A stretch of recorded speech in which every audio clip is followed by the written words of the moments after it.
السلام عليكم، كي عاملين؟ لاباس عليكم؟ كنتمنى تكونوا بخير وعلى خير. اليوم جيت نحضر معكم واحد الكيك ديال البرتقال. عندي 3 البيضات، واللي عنده البيض صغير يدير 4. بسم الله.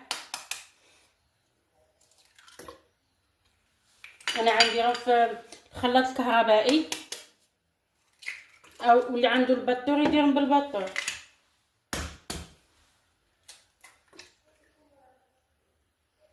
غنضيف كيس ديال الفاني،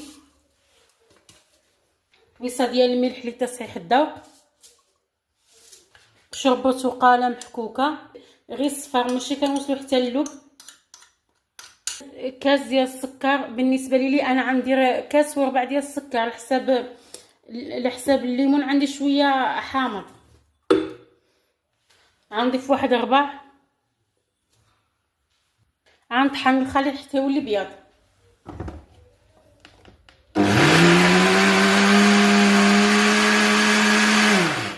ضفت كاس قال ربع ديال الزيت، تحذف لي المقطع يسحب لي. كنصور ما كنصورش. بالنسبه للكيك ديال البرتقال ما كيبغيش الزيت بزايد، كيجي ميدم. ما تحذف لي المقطع، ما تصور ليش.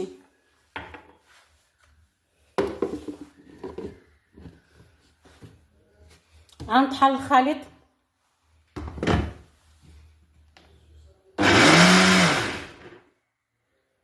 كاس ديال العصير ديال البرتقال. بالنسبه للكاس ديال الزيت وصل حتى لهنا. غنضيفو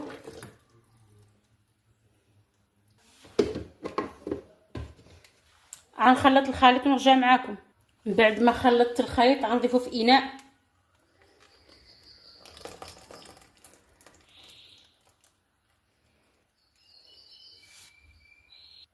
غنضيف الدقيق، هالكاس الاول،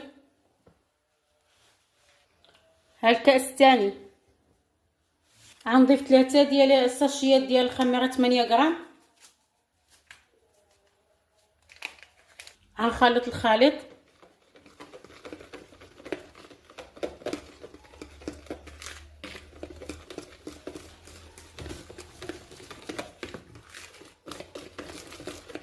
مازال خصني الدقيق على حسب النوعيه الدقيق ديال كل واحد.